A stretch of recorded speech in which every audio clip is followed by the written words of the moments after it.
Hi, everyone. Welcome to the 10th episode of Genealogy Pep Talk, a podcast. My name is Suzanne, and I am a library specialist with Arapahoe Libraries here in Colorado. I have two other staff members who are with me, who are my fellow co-hosts of this podcast. There is Cindy, a library specialist, and Katie, a career services librarian. Hi, ladies. Hello. This podcast is about gathering some tips and tricks for your family search journey for whenever you get stuck on searching for an ancestor, because it does happen. We also share with you some experiences of our own, along with anecdotes and stories in researching our own families. By the way, I must pause. Cindy and Katie, can you believe we are on our 10th episode? It's like watching the TV shows Yellowstone or Succession. The episodes fly by. It's so true. I know, it has flown by, but it's been really fun. Yeah.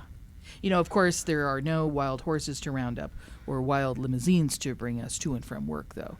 That's the downfall. Yeah, that's a definite. Definite bummer. Yeah.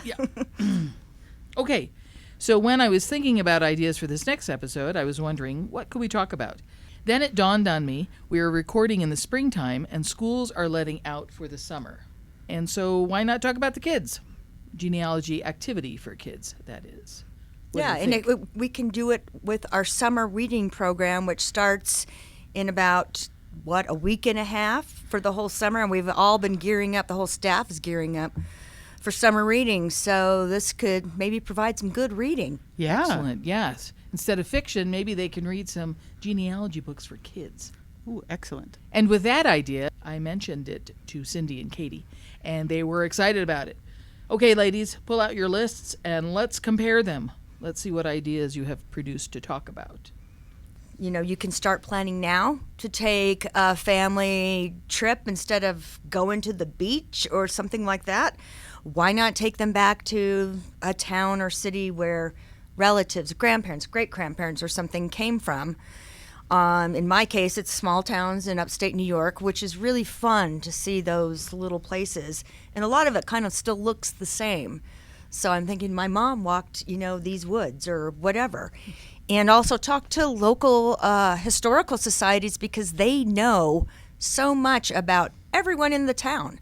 So I think that might be kind of a really fun and different kind of summer vacation for families. Yeah. I agree, because that's, sometimes it's too much Disney and it's too much flying across the country to go to a beach, even though I love a beach.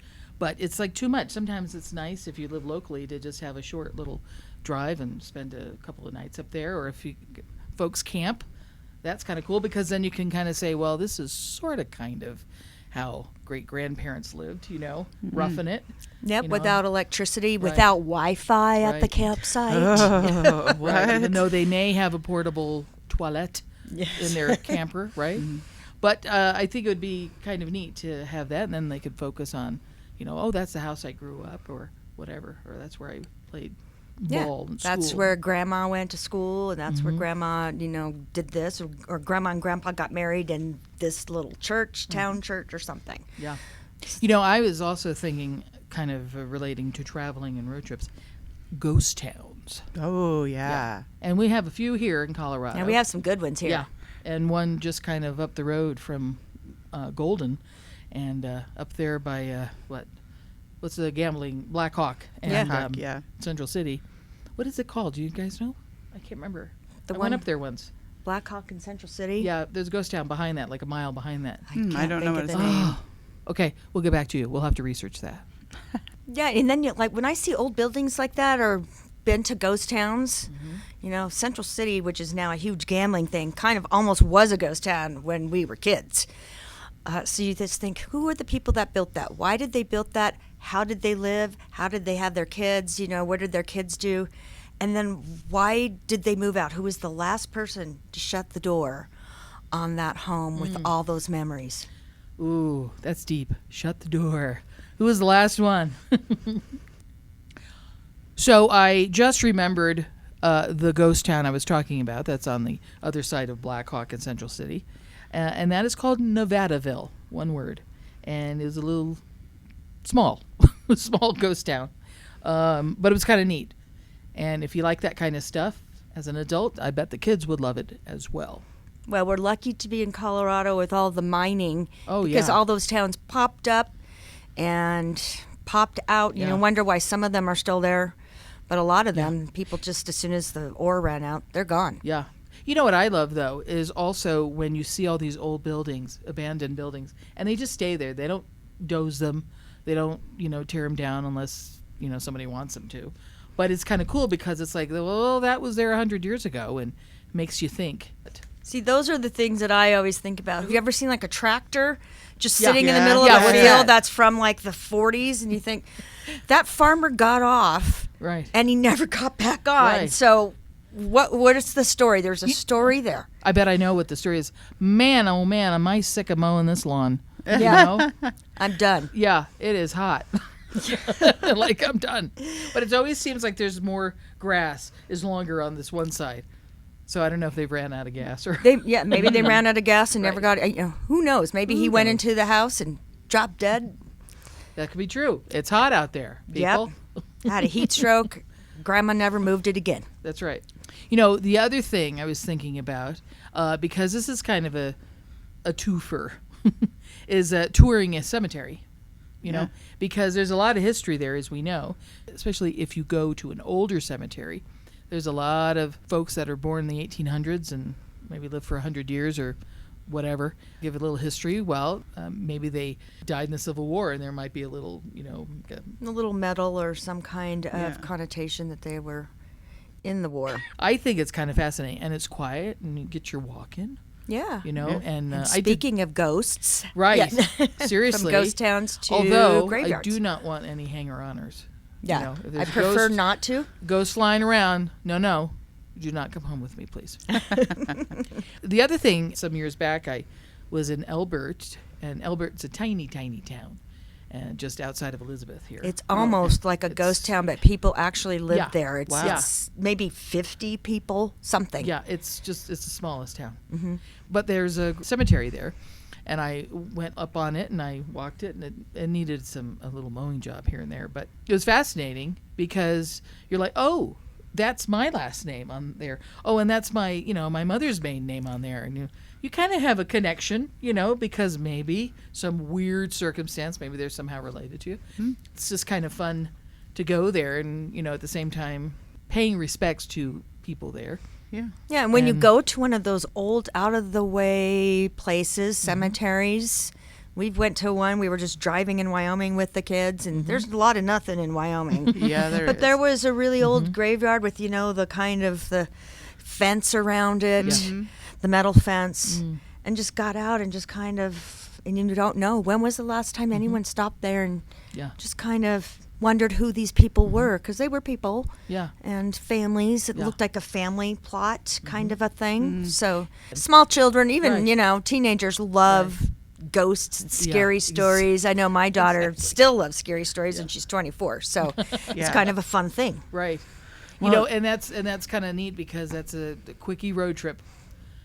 Maybe an overnighter, but maybe a day trip. Yeah, and I was just thinking that it's fun to stand there and kind of wonder, like, what was this on a homestead, or was there a little town that's no Right. longer here? What was here? So just imagining. Yeah, why are all these people here? Yeah. What brought all of them together? Because they knew Exactly. each other in life. Yeah. And then sometimes you run across sad stories, like you'll see an adult and a baby like on yeah. the same day or a couple days apart, and you know kind of what happened there. And or if there was a sickness and 3 or 4 children died around the same time, so Yeah. you think something must have happened, and it's just all the stories that we don't know, Right. but they're there. Yeah, absolutely. What's interesting is, okay, I'm going to go back to Central City and Blackhawk here. There is a cemetery up there, and it was the first time I ever saw this, but it's a grave site of a young child, but it's like a crib, a fence of a crib around it. Really? Yeah, Oh. which is, it's very noticeable that it is a crib, so obviously it's a baby or a young child. And, Yeah. you look at that.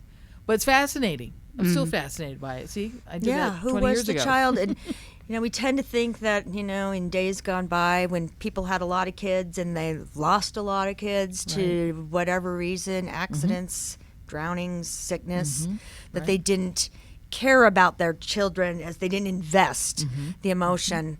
But when you see things like that, that that's completely not the way it was. Right. Yeah, it just, just because it was a part of life didn't mean that it was any less painful. And it always gets me, you see those baby so-and-so, whatever the last name is, and you think, oh. They didn't even name the child because they didn't that's live true. long enough. Yeah. That's heartbreaking. Yeah, it's so. Yeah, once again, when you're driving on I-25 or on 40, I remember seeing a lot of this on 40. Lonely shacks, surrounded by nothing. And then you don't know what happened to that family that lived there, unless it was just a lone prospector or someone, And so then you kind of create this story. I'm like, I wonder what happened. And, but I don't know the name, so I can't do my detective work and research it as a good genealogist would do. But that may be a really fun way to get kids interested in the past, even though they don't know anything. Each child could make up a part of the story or make up stories about who they may have thought lived there, or Nice. just come up with some different things, and just maybe they could research the times. If in our section of the country, it's a lot of pioneers, mining, farmers, ranchers. Yeah. So we do have a lot of those shacks just out in the middle of nowhere that you just wonder. So That's a great idea. Yeah, but just make a whole story. And oh my gosh, then they write a book, and then we put it here in the library. Ooh, that See how would- full works out? circle. That Full would be circle. wonderful. Yes, and Yeah. it all started with just a little genealogy journey. Yeah, exactly. Genealogy journey. Ooh, is that a new podcast? That's a spinoff. Yeah. That'll be our spin-off. Okay, so we've talked about the graveyard and the cemetery, but here's a great idea. Let's talk to the family member before they're there. I mean, Mm-hmm. While seriously. they can talk. While they Yeah. can talk Well, and can remember. Because once they're So, gone, yeah. their memories, no one can ever get those memories Right. back. You can still get, facts and certificates and birth certificates. Right. But you're never going to get the story of, the Exactly. time that there's a story about my mom and my aunt. My aunt was the goody two-shoes, and my mother was kind of the more free spirit, shall we say. Sure. But they got a new washing machine and a dryer, the crank yeah. dryer. Oh. And they left my aunt at home. I don't know where my mom was or whatever. When they came home, my aunt, Goody Two Shoes, had wrung her arm into, somehow she got it into my gosh. that roller, and she was there with a broken arm. And Oh my gosh. so she wasn't Goody Two Shoes all the time, but we would never know that story. Like, Yeah. obviously my aunt did not tell me the story. My Yeah. mother did, Yeah. the younger sister. Of course. Right, of course. Younger sisters are good for that, right? Of course they are. So, in all seriousness, though, that's what you need to do. You need to interview a family member. We've talked about this before at a holiday event, dinner, reunion, or whatever. Hey, just start talking to them. What happened when you were a kid? And online, you can get some, if you Google it, you can get some questions. Go to, actually, arapahoelibraries.org. Go to the research tab, click on it, and then go click on the genealogy tab. And then if you scooch down a little ways, there's My Heritage. I was just told by Katie that there is a blog on there that has over 100 questions that you could ask. Mm-hmm. Excellent. What kind of questions are on there? Give a couple examples. Oh, that's good. Let's see. Did you have a nickname growing up? Nice. What was your parents' and grandparents' religion? Can you tell me a story or memory about your brothers and sisters? That's what my mom did. Yeah. She did not fail in that one. Nice. I like this one too. When times were tough, do you remember having enough food? That makes me think of my grandma who had to eat brown sugar sandwiches. Oh, Yeah. And she hated it. In the age of Lunchables Yeah. and those kinds of things, Right. they can't even imagine going out to the yard and Right. picking because you have nothing else on your shelf. right. Anyway, but those questions you can also come up with yourself by yourself. And the other thing to have is a good recorder app on your cell phone. because that'll, you have your phone in your hand. Your phone is in your hand right now, is it not? Yeah. So just whip it out and then hit record and then go to town when you're asking these questions. And there you are. Then you have it. And your library also has really good digital recorders that you can check out, because I took one of them home to Iowa when I visited to record my grandparents talking. Fantastic. How'd that go? It was really good. It was really great. I ended up not interviewing so much as just like recording us at dinner and funny. chatting. And Yeah. it was, but they always get telling stories whenever they do Right. that. So it was fabulous. That was very ingenious Yeah. of you, just to kind of put it there off to the side. We all have memories of our grandparents or what they sounded like or whatever. Yeah. So you'll always have their actual voices. Mm-hmm. And in olden days or days gone by before there was, a lot of social media and TV and stuff, people really had those dialects.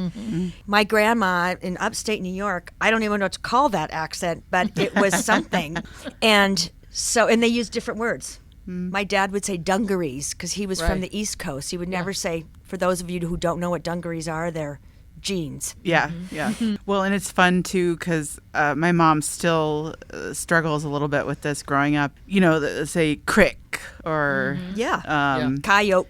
yeah, coyote or Sometimes things I like say that. There's a coyote out there. Yeah, crick, but, definitely. just those little kind of colloquialisms that you get. Or my mom growing up said chimley instead of chimney, but it was kind of a local thing. But, there's things like that. Like when you hear them just talk naturally. Oh, I remember how Grandma used to say, I went down to the creek the other day and Right. washed the clothes or something, Yeah, and those things are being lost. Yeah. Yeah. Because even and again, you don't see those things on birth certificates. Yeah. Right. Any kind of court records. Mm-hmm. So that's a great way to keep family history alive. But this is really where your family came from. Right. And after you interview your family member, maybe you make up a story. Where do you think they went? Did you think they rode in covered wagons and did this or whatever? But, you can put it in a little family book that you create yourself. And the child or children, they can maybe do some drawings, be the illustrator. Mm-hmm. You could just pass it around at holidays to your own family. And that in itself will become some kind of Heirloom. heirloom memorabilia. Exactly. This is what, Right. when they're a grandparent, I drew this about my grandparents when I was 7. Right. So, there's all kinds of ideas. So when you're interviewing your family member, then maybe look through the photo album next, because then, who's Uncle Buddy? Who's that? Who you're talking about? And then you'll maybe find a picture of Uncle Buddy. And so go through the photo album or go through the box that I have at home, which is just photos, no albums. Right. And just try to kind of match that up, and should be written on the back. And then the other thing is, if you're just an organized person and you want a task to do, you can organize those photos, because that'll take you forever, I'm sure. Very true. Well, it's great to look at photos because there may be some resemblance Right. between, a child and their grandfather, or Mom, you look really a lot like Grandpa when you were young. And Mom, your hairstyle's terrible. Yeah. Right. Speaking of photos, it's fun to do crafts with the photos. And we've done a lot of crafts or creative things like as gifts for my grandparents. I know one time for, I think one of their anniversaries, my mom made like an actual little tree, a wooden tree, and then hung little ornaments with the kids' photos on it, and had it their anniversary celebration. But, also making magnets or coffee mugs or something. Yeah.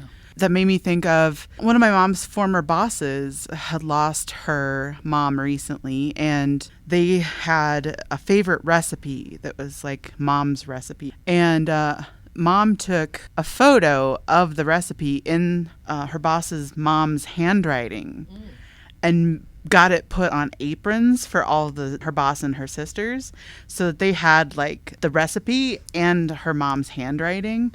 And it was a really cool gift. And they were just, floored. They were just absolutely loved having that, and it was like a really special thing. And then, you know, that can also turn into something that could be passed down Right. to if one of their kids loves to cook or, you know, whatever. Yeah. Then, To piggyback on that photo idea, I was just thinking that'd be a great idea for a baby shower. oh, 'Cause, yeah. you know, if you have pictures of the grandmother, the mother, the grandmother, great grandmother, you know, and you put that on there and you give it as a gift for a baby shower, then that baby, when they grow up, can save it and give it to their kids, unless it's all has holes in it.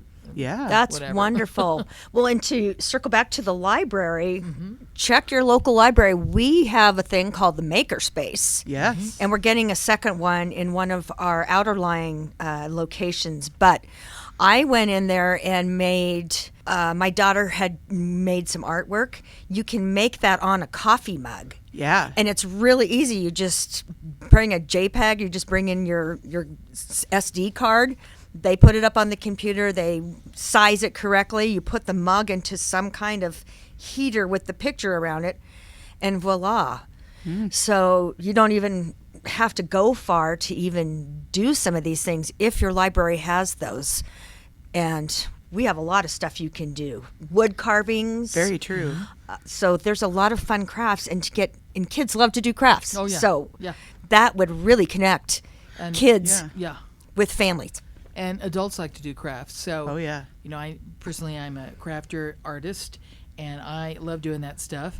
And sometimes I'm up and down because I'm like, oh, I don't want to do it. And then I get going, and I'm all, oh, I love doing this till, 3 o'clock in the morning Yeah. or whatever. Because I was thinking what a great idea would be is that you make your own family tree out of paper Yeah. or out of wood crafts. You know, you can get those at some of the craft shops. But it would be kind of neat. And there's some online software you can purchase, download, and whatever. But you can also print some family trees out, and the kids can use that as well. Yeah. Put So- little photos of Yeah. little photo heads of grandma and grandpa.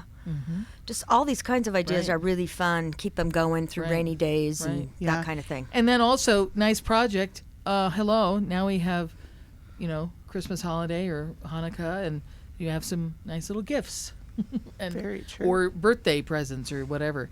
So that's an ongoing thing, and then you keep going. Oh, it's so exciting. See, genealogy, you can just do so much, and Yep. it's fantastic. Possibilities are endless. Yeah. Then there's recipes. Of course, we're always snacking and eating at, family gatherings and all of that. But sometimes these recipes have been passed down to generation. So what's kind of cool is if you find these recipes, and what the kiddos could do is figure out what the history behind it. It's like, did Aunt Sally make that for Uncle, Josephus? Or where did that recipe come from? Is it just, this is all I had and I just threw it in a pot? Or did it mean something? Because this is what I had in the garden, and this is what we Yeah. survived on during the Depression. So just things like that. And Definitely. And I like that. My mother would make for holidays a combination of mashed potatoes and turnips. Oh. And they were mashed, and they were delicious. They call And- those neeps in Scotland. Yeah? Yeah. Oh, well, maybe we just got a neep. I never knew that. I thought that was our family invention, because that dated back a while ago, and, potatoes and turnips or rutabagas, Yeah. either way, they're kind of cheap in Yep, their backyard, they're less expensive. Yeah, Right. Definitely. So, and, but that was a good family memory, so. We have a really good family historical recipe. So my great grandparents lived on the edge of settlement of Meskwaki Native Americans. And it's actually a settlement. They bought their land back, so it is not a reservation. It is a settlement. But my great-great-grandparents traded with the Meskwaki. And so the Meskwaki women taught my great-great-grandmother to make squaw bread, they called it. They call it fry bread now because squaw is kind of a derogatory term, and it's not politically correct and everything. But when I was little, they still called it squaw bread. So I'm the 5th generation in my family to make fry bread, a Native American fry bread. And we grew up making it at all of our family reunions, and it was a big historical thing. I've made it at presentations in 4-H about it and the history and everything. So, a great example right there of like 5 going on 6 generations now of a thing, and 2 cultures. And 2 cultures, yeah. Because a lot of families have those traditional recipes from wherever they came from, Asia, Europe, India, all those. So those recipes are specifically made with only the ingredients they had available to them. So that's what's beautiful about them. And then when all those families came to America, they had to maybe not get all those things, so they had to kind of modify or picked up some stuff from other cultures that they came into contact with. Yeah. And that's a beautiful thing. Probably tasty, too. One big commercial is promoting the library, because you want to go to the library and you want to do your research, because all of this is a history lesson on top of everything else. So, and I helped a young patron who's in 5th grade, and his mom said, he just loves history. And it's like, oh, well, so do I. So then we talked. I said, have you ever done your genealogy of your family? Well, no. And then he got real excited. Ooh. And so he and his mom, they got some history DVDs and that kind of thing. And then they, went off and talked to them about genealogy and showed them a little bit of stuff. So there's that. So the crafts, the cooking, the touring of a cemetery, the road trip, it's all about the history, because your people, your family members lived in those big historic events in life. Ours right now is the pandemic. Yeah. We lived in the COVID pandemic of 2020. My kids will have that because my daughter graduated from high school in 2020 and started college in 2020. And the way she got her diploma wasn't a graduation exercise. It was driving up with masks to the school, and a woman with a mask said, what's your name? Came out with my daughter's diploma. And that was how she graduated. Wow. It was hard for her, but I was telling it's going to be a great story. Not very many people when, 50 years of her now going to have that story. Yeah, seriously, yeah. So, everything is, they don't consider it as history. Right. But it is. They're living in historical times. Our parents didn't know they were living in historical times. Right. None of us realizes it until it's kind of late. Yeah. Yes, exactly. For sure. The other thing I was thinking about is that, you could create some sort of family game. And I think you can just take your basic trivia, charade, Pictionary type game and then tweak it for your family. There's a lot of family history and i.e. trivia, and then charade, you can this is Uncle Frank, and of course as a podcast you're hearing, you can't see what I'm doing, but you can pantomime what Uncle Frank is doing. And the other thing is a Pictionary like thing, you can draw Uncle Frank, and that might be fun too, or just create your own game. Definitely. And that also brings in the history piece too. Uncle Frank, when you're drawing Uncle Frank or crazy great grandpa Ed, just the clothes will go with it too. Right. Okay, so I know I just said this, but going to the library, what is it? It's like that kids' book, Berenstain Bears going to the, isn't there? There's a title like that. Going to something. Yeah. Anyway, I'm trying to, what do you call that? Just start over. Okay. I'm sorry, but you should keep that part in because that's funny. We need a little laugh. Okay, one more time. So let's go back to the library. There's a plethora of information at the library, online, in a book, etc. And DVDs. But the big thing is for kids, and there's a lot of children's books that are genealogy based somehow, or family history. So take it away, Katie. Yeah, I looked on our website and there's 27 books just for kids about genealogy. And of course there's, basic genealogy for kids, etc. But some really cool looking books and some picture books. There's a book called Born on the Water, and it's about somebody who was born into slavery in the 1600s. That sounds fascinating. Yeah. I want to check this book out now. Of course, if you're like me and grew up with the Berenstain Bears, you've got the Berenstain Bears Big Family Album. There's The Great Great Whipplethorpe Bug Collection is somehow about genealogy and me and my family tree. And there's a lot of books about genealogy for kids and about for everybody. So Great resources. Yeah. I'm Yes. going to read the Great Whipplethorpe Bug Collection. Bug Collection just because that Figure out title. what it is. Yeah. Yeah. And there's a lot of DVDs out there too. Granted, they're adults nonfiction. The favorite one, and it's currently playing on PBS, is Finding Your Roots. So if you like TV like I do, and you like PBS like I do, and you have little kids and all you want them to do is watch PBS, and this is a great show. But it's Finding Your Roots, and it's several seasons now. I can't remember the number.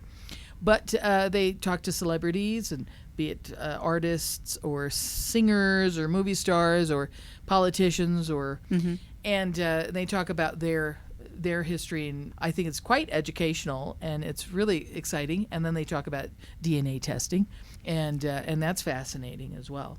So check that out. Should we do a special edition sometime and replicate that and choose somebody in the library and research their family for them? What a great idea.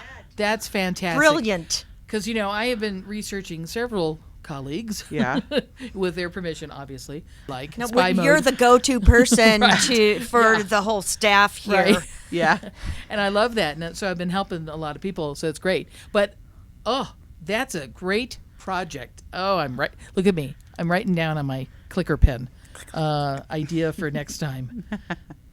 Could be a staff building thing, too. Ooh. We love to have team building around here. Yeah, that would be fun. So We could make it a competition to see who wants their family researched. Yeah, that's right. right. Oh, that's fun. For the Tune future. in at some future time for Right. that episode. Yeah, exactly. You'll Yeah. get, as Paul Harvey would say, the rest of the story. Exactly. That's right. That's interesting. You're very young, Katie, but you know who that is. Oh, I know who Paul Harvey is. Oh, yes. Good day. Good day. Yeah. So that's a lot of stuff on our lists from the three of us. And there's more stuff out there. But it all comes back to the library. Doing research, checking out books, all kinds of stuff to learn. Yes, I just wanted to mention again the summer reading is coming up June 1st to July 31st. And this year's theme, All Together Now. And not sure what that means, so you're going to have to come in and find out what that means. There is going to be all kinds of in-person and virtual events like toddler play dates, connecting through art, watercolors, family flicks at home, like a PJ party with a film. I mean, there's just all kinds of stuff going on. Laser tag? Come on now, I want to do laser tag. I So do too. you all need to come in and check out, get your free book. Every child gets a free book for summer reading. So come in, get your free book, and check out some of the events because it's going to be a lot of fun. And the places are going to be really outstanding in the decoration Oh, yes. department. So come and experience that. Yeah, and Definitely. each location is kind of taking a different theme, so you won't see the same decorations if you go to one location or another. Each staff is just amazing, being creative and doing such beautiful decorative art. And Yeah. that's a good challenge for you folks who are listening. If you choose to, go to each branch and check Yeah. out each branch, because even though we're all under Arapahoe Libraries, each branch is quite different. So if you're always coming to Coble, maybe check out Castlewood or South Glen, or even take a chance and a little trip and go to Kelver and Davies. Yeah. So there's always that. Especially if you want to do a craft, you should go to Castlewood to the Makerspace. That's right. Yep. And the other one is Smoky Hill and May, Yes? that you folks can check out and see what all those kinds of activities are and decorations. Yeah. May Library has the most amazing creative woman in Luda. Oh, yes. She's from Ukraine, and she should open an Etsy store, but the decorations she makes for the libraries are just exquisite. Exquisite. That's a good word for it. That's very true. As always, we like to share a disclaimer. To add to the fun, because we always have a lot of fun here, the three of us are not certified genealogists. We are just three people who are sitting around and having a gab fest about genealogy. We hope that some or all of this information helps you along the way to finding your family. Thanks for listening. Okay, say goodbye, ladies. Goodbye, ladies. That never gets old. We'll see you.